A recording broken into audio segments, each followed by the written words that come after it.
ഏറ്റവും നല്ലതേ മീൻകറി കൂട്ടി കഴിക്കാൻ. അതിൻ്റെ പുളിയൊക്കെ ചേരുമ്പോൾ നല്ല അടിപൊളിയാണ്. ഇന്നേ പേൾ മില്ലറ്റ് വെച്ചിട്ട് ദോശ ഉണ്ടാക്കാം. അതിനായിട്ട് 1 കപ്പ് മില്ലറ്റ് എടുത്തിട്ടുണ്ട്.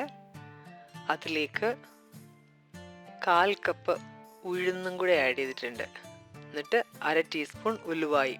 ഇതെല്ലാം നല്ലതായിട്ട് മിക്സ് ചെയ്തിട്ട് വെള്ളം ഒഴിച്ച് വൃത്തിയായിട്ട് കഴുകി കുതിരാൻ ഇടണം 6 മണിക്കൂർ. ആ സെയിം വെള്ളം ഒഴിച്ചിട്ടാണ് രാവിലെ അരയ്ക്കാൻ പോകുന്നത്.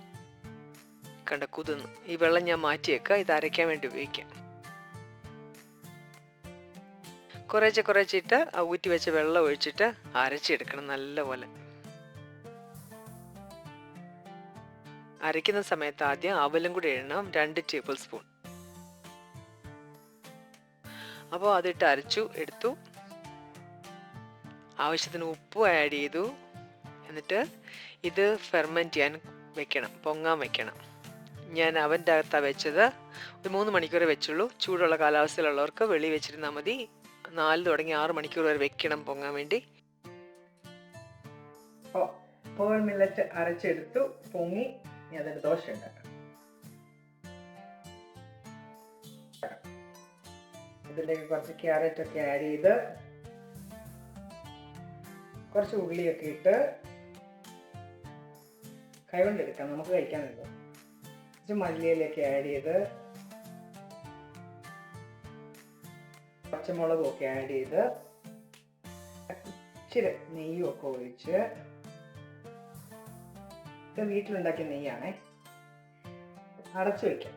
അപ്പം മേളത്തേക്ക് ഒന്ന് വെന്ത് കിട്ടും. ഇത് തിരിച്ചിടാൻ പോകും.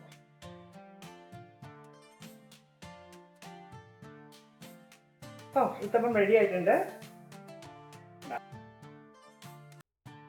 ഊത്തപ്പം ഉണ്ടാക്കാം. അതല്ലെന്നുണ്ടെങ്കിൽ വലിയ ദോശ പരത്തി വലുതാക്കാം. അതേലും കുറച്ച് നെയ്യ് ഒഴിക്കുക. നെയ്യ് നല്ലതാണേ.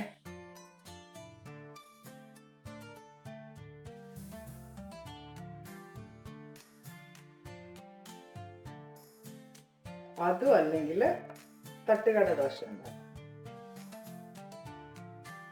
ഏത് ടൈപ്പ് ദോശ വേണമെങ്കിലും ഉണ്ടാക്കാം.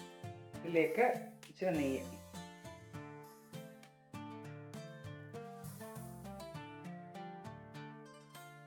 ഇതാ 3 ഡിഫറെന്റ് ടൈപ്പിലെ ദോശ ഉണ്ടാക്കി.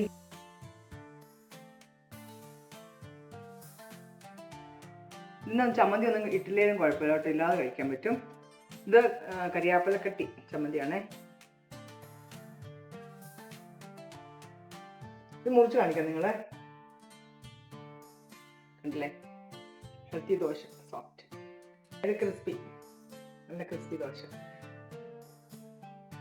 ഇപ്പോൾ സാമ്പാറോ ചമ്മന്തിയോ ചമ്മന്തിപ്പൊടിയോ അല്ലെങ്കിൽ മീൻകറി. എൻ്റെ ഫേവറേറ്റ് മീൻകറിയാണ്. ഞാൻ എപ്പോഴും മീൻകറി കൂട്ടിയ ദോശ കഴിക്കും. എങ്ങനെയാണ് നിങ്ങൾക്ക് ഉണ്ടാക്കി കഴിക്കാം. ഉണ്ടാക്കി നോക്കിയോ, ഹെൽത്തി ആയിട്ടുള്ള ദോശ.